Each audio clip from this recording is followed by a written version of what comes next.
Hello बच्चों, आज हम लोग सीखेंगे धातु और अधातु कैसे पता करते हैं।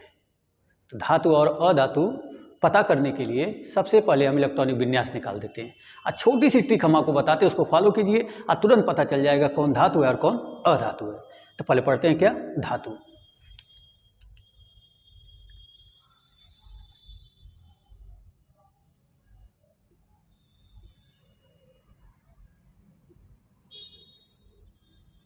मेटल।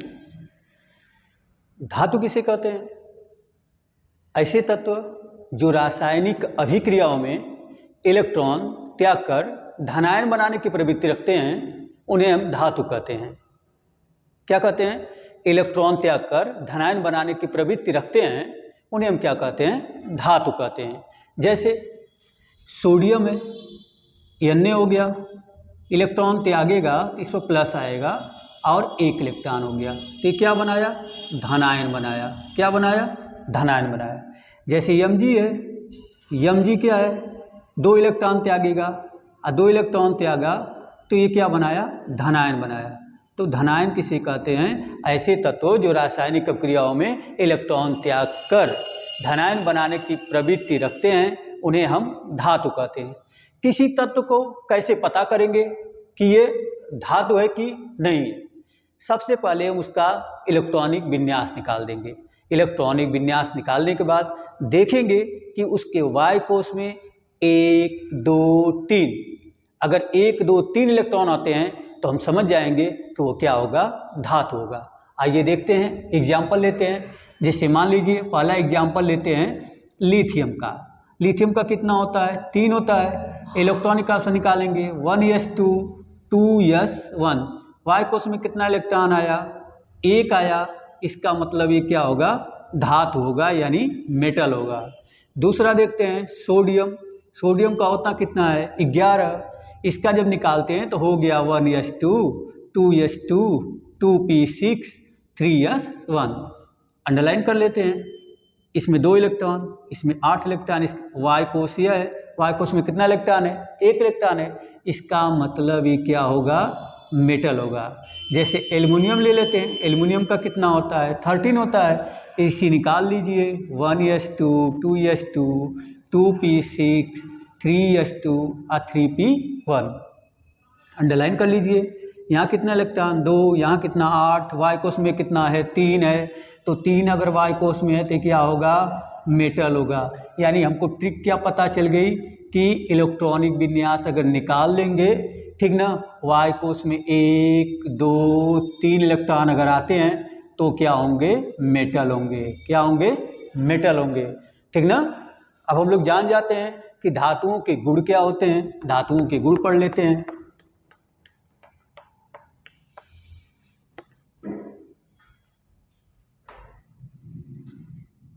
धातुओं के गुण।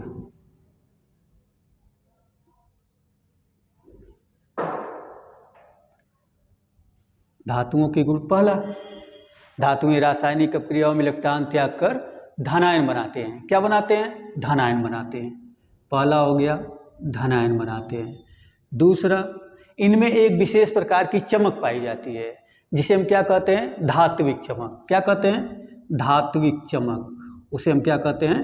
धात्विक चमक। तीसरा, धातुएं जो होती हैं विद्युत तथा ऊष्मा की सुचालक होती हैं। क्या होती हैं? सुचालक होती हैं। सुचालक। सुचालक किसे कहते हैं? ऐसे पदार्थ जिनमें विद्युत तथा ऊष्मा का प्रवाह सुगमता पूर्वक हो जाता है, उन्हें हम क्या कहते हैं? सुचालक। यानी इसे अंग्रेजी में कहा जाता है कंडक्टर। क्या कहा जाता है? कंडक्टर। ठीक ना। चौथा, धातुओं में अघात वर्धनीयता का गुण पाया जाता है। अघात वर्धनीयता। अघात वर्धनीयता का गुण पाया जाता है। अघात वर्धनीयता किसे कहते हैं? यानी धातुओं को पीटकर लंबे चादर के रूप में परिवर्तित किया जा सकता है, उसके इस गुण को अघात वर्धनीयता कहते हैं। नेक्स्ट, धातुओं में तन्यता का गुण पाया जाता है। किसका? तन्यता का। तन्यता किसे कहते हैं? धातु को खींचकर लंबे तार के रूप में परिवर्तित किया जा सकता है। ठीक ना, ये 5 जो करेक्टर हो गए किसके हो गए, धातु के। अब हम धातुओं के रासायनिक गुण पढ़ेंगे। क्या पढ़ेंगे, धातुओं के रासायनिक गुण। आइए देखते हैं।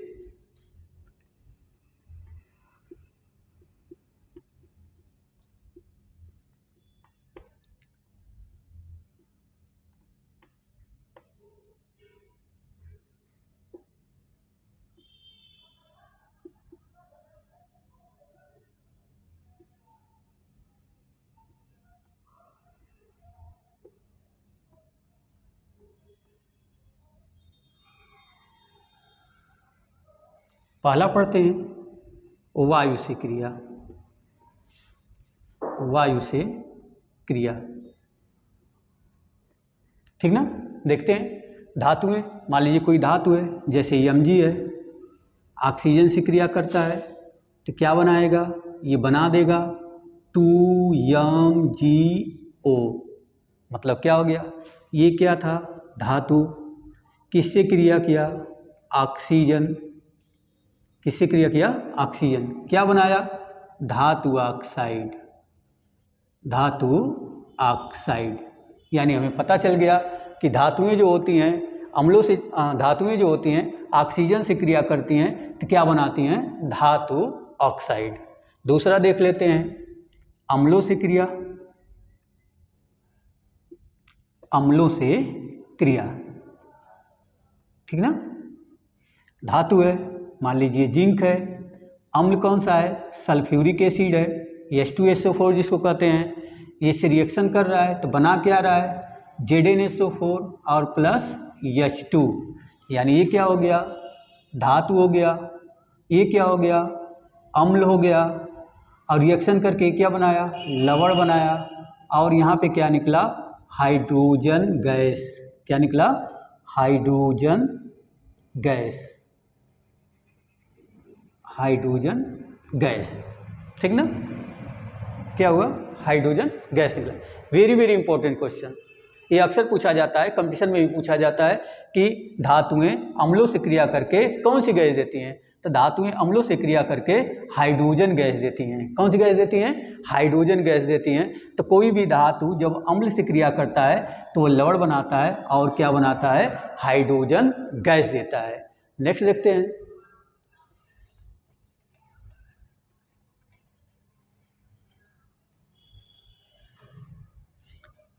तीसरा देखते हैं जल से क्रिया। जल से क्रिया, ठीक ना। धातु है, मान लीजिए कोई भी धातु है, जैसे मान लीजिए सोडियम है, जल से क्रिया कर रहा है। जल से जब क्रिया कर रहा है तो बना देगा 2NaOH।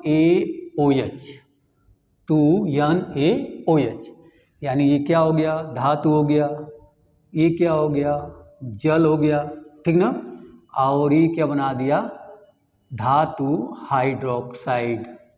धातु हाइड्रोक्साइड, क्या बना दिया, धातु हाइड्रोक्साइड, ठीक ना।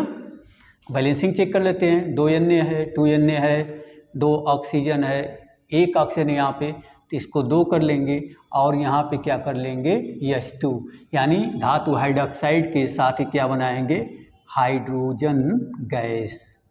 हाइड्रोजन गैस, ठीक ना।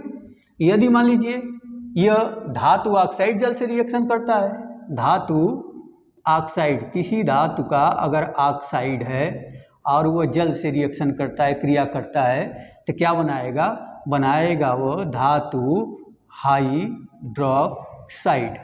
क्या बनाएगा, धातु हाइड्रोक्साइड।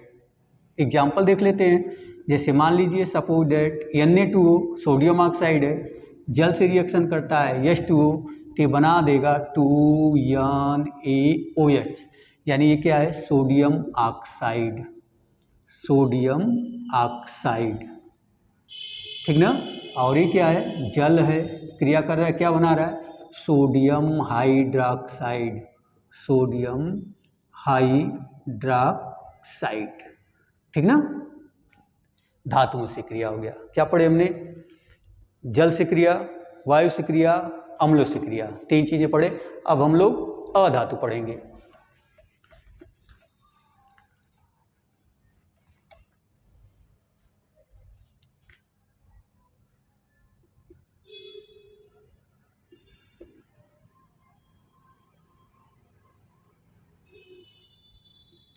Non metal.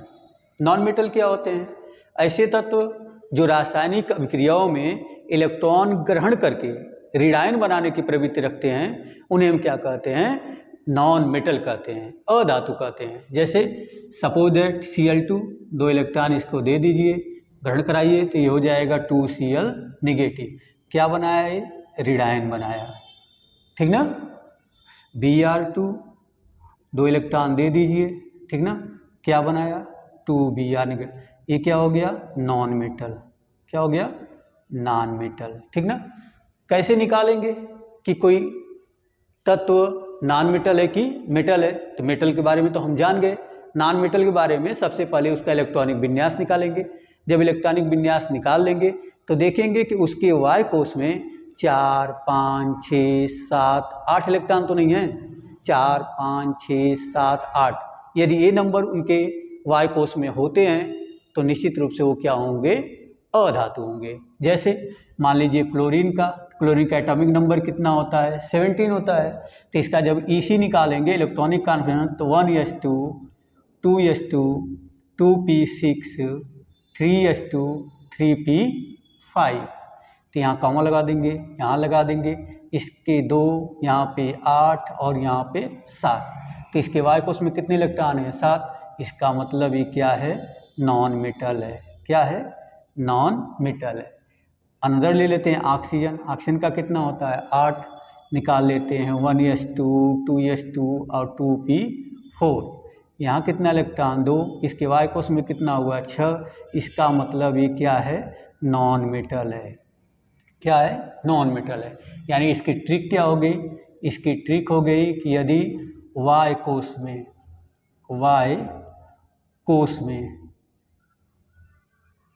4, 5, 6, 7, 8 इलेक्ट्रॉन होते हैं। कितना होते हैं? ठीक ना। 4, 5, 6, 7, 8 इलेक्ट्रॉन होते हैं तो क्या होते हैं? नॉन मेटल होते हैं। क्या होते हैं? नॉन मेटल होते हैं, ठीक ना। अधातुओं के गुण देख लेते हैं।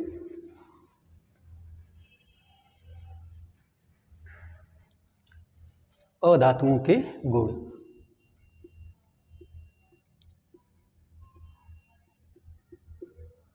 अधातुओं के गुण पहला देख लेते हैं। ये क्या बनाते हैं? अधातुएं रासायनिक अभिक्रियाओं में इलेक्ट्रॉन ग्रहण करके ऋणायन बनाते हैं। तो क्या बनाते हैं? ऋणायन बनाते हैं। कोई विशेष प्रकार की चमक नहीं पाई जाती। विशेष प्रकार की चमक नहीं पाई जाती। नहीं पाई जाती, ठीक ना। यह ऊष्मा तथा विद्युत के क्या होते हैं? कुचालक होते हैं। कुचालक का मतलब ऐसे तत्व जिनमें विद्युत धारा का प्रवाह न हो सके, उन्हें हम क्या कहते हैं? कुचालक कहते हैं, जिनको अंग्रेजी में क्या कहा जाता है? इंसुलेटर कहा जाता है। नेक्स्ट, चौथा क्या है? अधातुएं क्या होती हैं? भंगुर होती हैं, अर्थात उन्हें हथौड़े से पीटने पर छोटे छोटे टुकड़ों में क्या होती हैं? परिवर्तित हो जाती हैं। क्या होती हैं? भंगुर होती हैं, ठीक ना। ये 4 प्रॉपर्टीज हो गई किसके? अधातुओं के, ठीक ना। अधातुओं की 4 प्रॉपर्टीज हो गई। अब हम पढ़ेंगे अधातुओं के रासायनिक गुण। अधातुओं के रासायनिक गुण। अधातुओं के रासायनिक गुण। अधातुओं के रासायनिक गुण देख लेते हैं। पहला देख लेते हैं ऑक्सीजन से क्रिया। क्या देख लेते हैं? ऑक्सीजन से क्रिया, ठीक है। यानी ये हो गया अधातु प्लस हो गया ऑक्सीजन। ऑक्सीजन ये इससे क्रिया करता है तो संगत ऑक्साइड बनाता है। संगत ऑक्साइड बनाता है। जैसे अधातु कार्बन हो गया, ऑक्सीजन से रिएक्शन किया, बना दिया CO2। क्या बना दिया? CO2। यह ऑक्साइड क्या होते हैं? अम्लीय होते हैं। क्या होते हैं, अम्लीय होते हैं। ठीक ना। दूसरा, जल के साथ क्रिया, जल के साथ क्रिया। ठीक ना। तो अधातु प्लस जल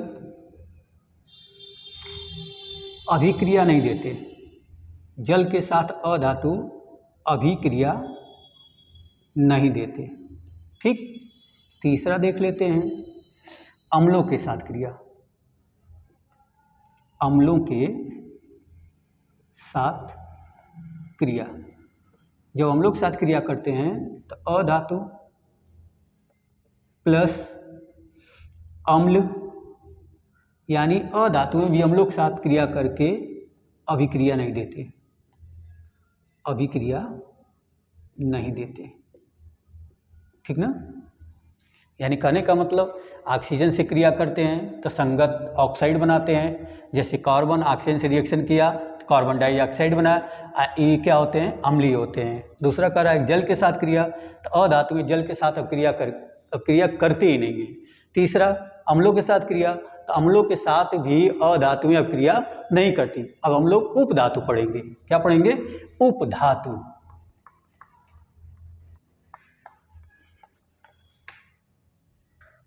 उपधातु, उपधातु को अंग्रेजी मेटलॉइड्स कहते हैं। कुछ ऐसे तत्व होते हैं जिनमें धातु तथा अधातु दोनों के गुण पाए जाते हैं। क्या होता है उनमें, धातु प्लस अधातु दोनों के गुण पाए जाते हैं, दोनों के गुण पाए जाते हैं। जब दोनों के गुण पाए जाते हैं तो उन्हें हम क्या कहते हैं, उपधातु। वो क्या कहलाते हैं, उपधातु। और उपधातुओं को हम क्या करेंगे, नोट कर लेंगे। 2-3 जो एग्जाम में पूछे जाते हैं, जैसे हो गया सिलिकॉन, एंटीमनी हो गया, आर्सेनिक हो गया, जर्मेनियम हो गया, ETC, ये क्या हैं, उपधातु हैं। और इसे हम क्या कर लेंगे, याद कर लेंगे।